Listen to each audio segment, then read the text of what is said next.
భోగి పండుగ ఉదయమే స్నానాలు ఆచరించి మంటలు వేసుకోవడం, తర్వాత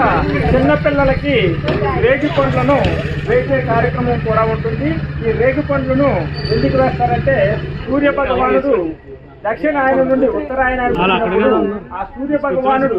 వేడి తట్టుకునేందుకు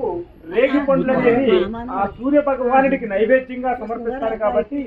ప్రీతిపాత్రమైనటువంటి నైవేద్యం కాబట్టి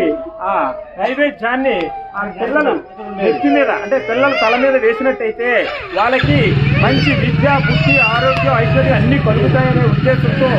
రేగి పండ్లు వేసే కార్యక్రమాన్ని మన పూర్వ పెద్దలు మన ఆచార వ్యవహారాలని ఈ కార్యక్రమాన్ని పూర్వం మన పెద్దల నుండి వచ్చినటువంటి ఆచార వ్యవహారాన్ని మన అయ్యప్ప నగర వాసులు కూడా కొనసాగిస్తూ భావితరాలకు ఈ ప్రాముఖ్యత యొక్క తెలియడం కోసం ఈ కార్యక్రమాన్ని ఇక్కడ నిర్వహించడం జరుగుతుంది.